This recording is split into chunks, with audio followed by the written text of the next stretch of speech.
welcome back. This video is going to be about triggers, how to pinpoint your triggers, how to figure out what triggers you may have that you didn't know you have, how to work through them, let them go, and live a happier life. I have an old video on here that was kind of similar. It's like pinpointing your triggers and what meditations might help you work through your triggers, and I'll link that in the description below as well. Triggers and insecurities are transparent, like people can see them, and they're kind of embarrassing.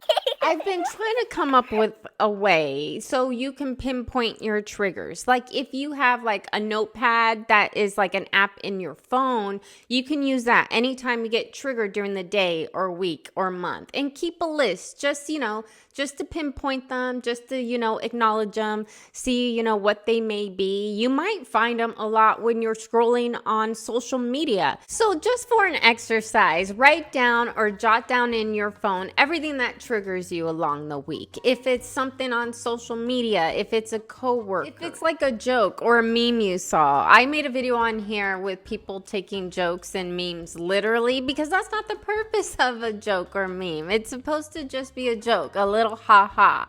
So everything that could trigger you, just try to keep an eye on it and write it down.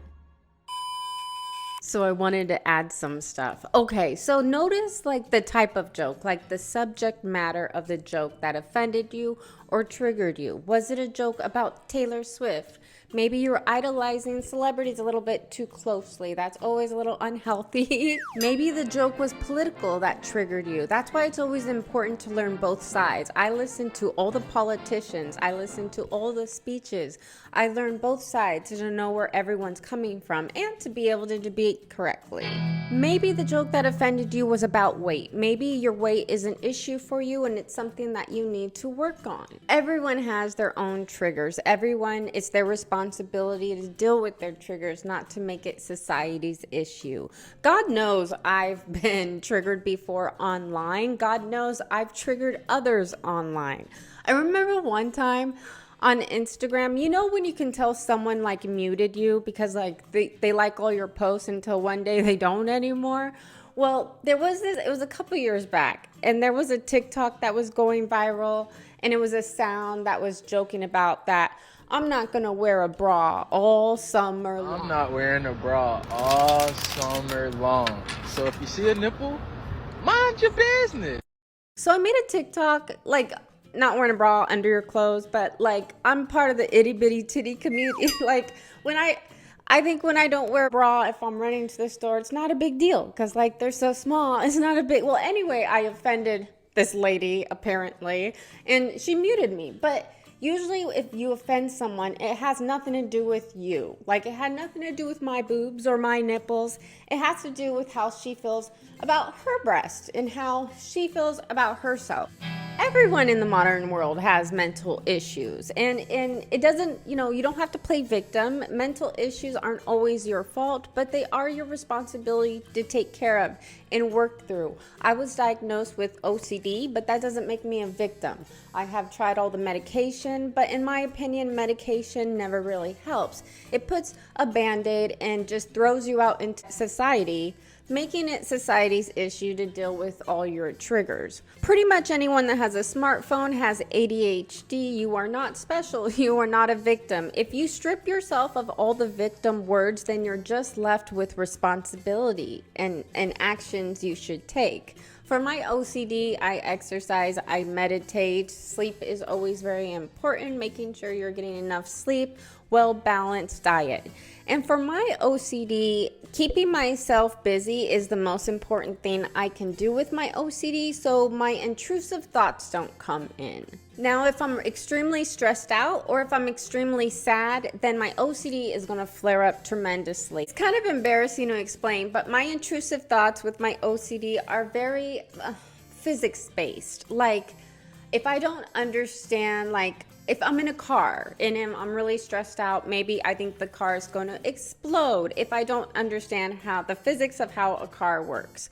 Or a lot of times, it usually happens at night if I'm stressed right before I'm trying to go to bed and I have the silliest thoughts I know that would never happen. I live on the second floor. I think that there's too much weight, and I think the whole floor is going to come crushing down because I don't understand the physics of architecture. If I'm really stressed out, I might think that the hot water heater is going to explode. I think the AC is leaking Freon. I have OCD, and when I'm stressed out, it could like really mess with my day, okay? My intrusive thoughts are like the movie's Final Destination. Like, I think a freak accident's gonna happen, but it's more like a failure to how something was built, or how something was put together. An AC, a house, the ceiling, a car. It's really crazy. But what I've learned is when it's really messing with me at night, then I Google and I learn. I know how they build floors. I know how they build ceilings. I know how they build walls, and I know which one supports what. If I'm ever too much in my head about the ceiling falling or the floor falling, then I go back in my notes and I'm like, okay, this is how it's built. And I have to teach myself these things I don't understand that scare me. And then the fear is gone once I understand how it's made and how strong it is and how much weight it can support. Like, you could think of like wooden pallets. Those can like take tons and tons and tons of weight. Like, I have to like think about it, understand it. So that's why it's also important to keep notice on what triggers you so you can learn about it, so the fear-based, the fear around it is gone. Like, if you're scared of politics, learn politics. If weight scares you, learn about diet and exercise. If you're anything you're scared of, learn about it, and then the fear is really gone. Like, I changed my whole diet and I started counting my calories. And everyone's always scared, I won't be able to eat my favorite foods and I'll never be able to have soda. Well, when you change your diet, your whole palate changes. Those aren't your favorite foods anymore. When you go and taste it again, it's not as good as you thought. It's kind of gross. Like, you'll have a whole new group of favorite foods. Like, your old foods, your palate has changed. You have evolved. But what I'm trying to say is, when you're scared of something, once you learn all about it, it's not scary anymore.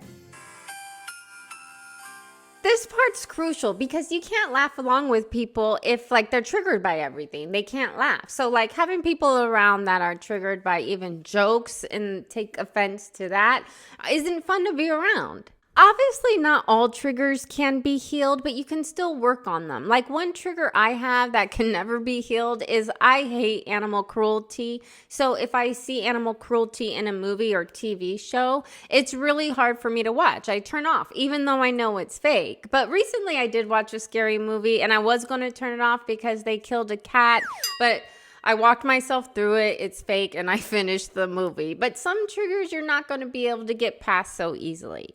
Obviously, a lot of personal scenarios and situations are going to be really hard to heal from because they're so close to your heart and it's personally happened to you. A lot of people have like one traumatic story they don't like thinking about, and it's probably their main trigger they know about that they don't need to make a little list and go, am I, triggered by this? Yes, you're triggered by this horrible thing that happened to you. That is very common, and people don't want to think about that. They want to push it aside because that was horrible and traumatic. Unfortunately, the only way to work through this trigger and to not be a victim of this trigger anymore is to think about it, is to work through it, to talk to your inner child about what had happened to you.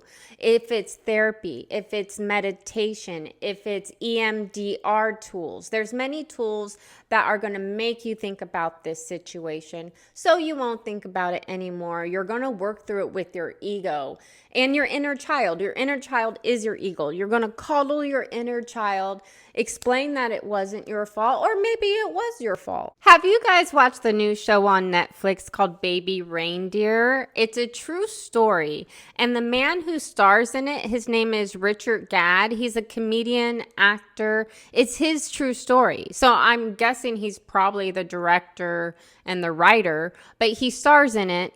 And it's all about him having a woman stalker. There's another character in it, in his life, that essays him a couple times throughout his life. And it was I have triggers with SA. So it was hard for me to watch. And I watched a lot of interviews with Richard talking about his life experience and what he wanted to show. And, so in his life story, he shows that he has some addiction issues, which he gets a lot of these substances from the male who is SAing him.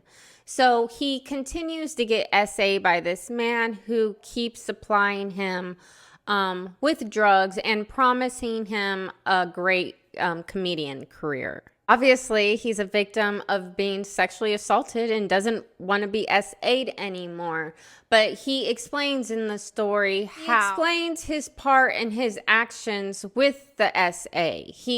He wanted to get more drugs, so he kept going back. He could have stopped it the first time and never went back. So you have to think when you go through something very triggering where you're a victim, unfortunately, you do have some action and you have to take accountability of how you got in that position. He puts it in a way like, what part did he have to play in his addiction? What part did he have to play in his SA? Because you have to take accountability so you can learn never to put yourself in that situation again. If you just say, I'm a victim, then you're going to be in another situation like that. But once you play that victim role, it feels horrible. It feels so horrible for your insides. That's where the triggers are, is how horrible all that feels, because we haven't worked through what part we played in it and how we can learn to protect ourselves the next time. Like I said, I have triggers with SA, but I have to think about what part I had to play in a lot of situations I put myself in. Was I too intoxicated? Did I have people around I trusted? The main story of Baby Reindeer is he has this female stalker. And then when he first got the female stalker, he was kind to her and he gave her a free drink because he's a bartender. Well, he knew once he gave her the free drink, he just felt this energy like she's never going to leave me alone after this. And the story continues and it shows that he kind of does like the attention, where he kind of eggs on her behavior and then it just gets worse. Richard is really good with this storytelling, showing that he has to take accountability for his part in each of these horrible situations, or he's not going to be able to learn and grow, and he's going to get in another situation like this. That's why it's so important to see where you can take accountability and what part you had to play. Yes, you are a victim, but you don't want to be a victim again, and you don't want to be a victim anymore. You want to rise above this and learn. But once you know that you had a part to play, this is when you have to do the inner work and forgive yourself and learn, hey, I'm going to make sure I'm around people I always feel comfortable. And yes, it would be a great world if we all lived in heaven. You can get as intoxicated as you want and just dance around naked. But we don't live in heaven. We live on planet Earth, and there's like a food chain, and we're all mammals, and there's always going to be someone stronger than you. So you have to be smarter. Have you watched the octopus show that Ryan Reynolds narrates? I watch a lot of TV. He narrates on Disney Plus, and octopuses only live a couple years and they don't stay with their parents. Like, they're just off on their own. But by like 6 months, they're so smart and they're like tricking everyone and hiding and all this stuff. And they're like, their brains, we can't do the stuff they do at 6 months, but they have to learn so fast from mistakes they've made before, because there are animals bigger than an octopus. There's someone bigger than you. There's someone stronger than you. There's someone crazier than you. And you have to, unfortunately, protect yourself in this world. Now, all these tools we've been using for years when it comes to triggers, like meditation and therapy and all this stuff to work through, it's not easy. It's extremely hard. I wrote a bunch of stuff down, like always. It forces you to think about things or events that you're always trying to avoid to forget about. You have to sometimes take ownership in your part you played in your actions leading to the end results. Your actions dictate your reality. Hold yourself accountable and be responsible. It helps you not to repeat the same mistakes. Remember, insanity. Insanity is doing the same thing over and over again, expecting different results. Insanity is doing the same thing over and over again and calling yourself a victim. I've been editing and I wanted to add this. This is why woke culture is so toxic. It became trendy and I saw it coming for what it was and how stupid it was. But they want to weaponize human compassion. So like everyone, the more offended, the more triggered they are than the next person, the more they care more about everyone else. But that's not what it is. It's the more you are a Karen, the more you're hard to be around, the more you're not likable. You're a Karen, you're frumpy. No one likes you. Lighten up, dude. Next, we have to forgive ourselves. We make mistakes. We are all human. You have to hug your inner child and you have to grow and move on. I've done this many times. I've done this a ton. I'm going to do it again. You have to learn and grow. It's important. Not playing victim. It makes your insides disgusting and then you can't learn from the situation you were put in. I've played victim many times and I have never felt worse about myself than when I play victim. And like sometimes when you meet someone new and you guys get all excited about each other because, oh, a new friend and we have so much in common. Sometimes you feel comfortable around the person and you want to trauma dump on them. I have friends that I met on this channel, my subscribers that have been friends with me forever. And I'm like, yay, like-minded people. And then I'm all excited. I trauma dump on my subscribers. It's like, what? I know my subscribers understand that I'm just like frustrated and ranting, but you can't play victim all the time. My AC just turned on again, so I'm gonna have to wrap this up. Let me just turn it off really quick. When you play victim, you release all power of control and responsibility for your life and your actions, and you're just like, oh, I'm a victim, and that is not a good place for anyone to be. Mental health is at its all-time low. We all know this. And with this, everyone thinks, oh, we have to step on eggshells with everyone and coddle culture and call everyone pretty girl, pretty girl, pretty girl. No. When it comes to mental health, it's like science. You have to question stuff. You have to criticize stuff. You have to be judgmental when it comes to your mental health and stuff. A lot of people say they don't do well with that type of constructive criticism. Let's say you're at the gym and you're trying to get a trainer and they're like, oh, I don't want like a trainer who's too hard on me and, really forces me. I want someone who's more soft and, coddles me because I work better that way. And it's like, do you work better that way? Let's see your results. Come on, let's see your results. Let's see how you're looking with that workout, because I know I never got any kind of results until I started being hard on myself and started forcing myself and started judging myself. I've never seen anybody do well with coddle culture. Any kind of drastic change I have made to myself, it didn't come with me coddling myself or being soft with myself. It came with a lot of work and being extremely judgmental, critical of myself and seeing reality. And guess what? You see results when you see reality, and don't play victim.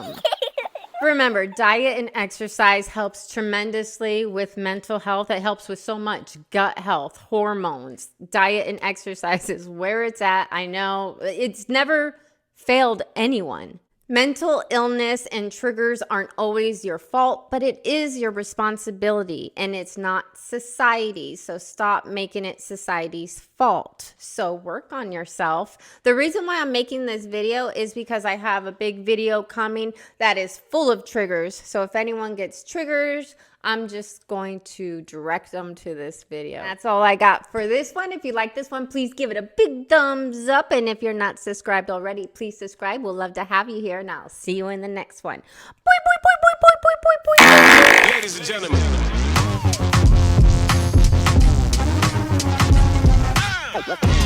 Ah!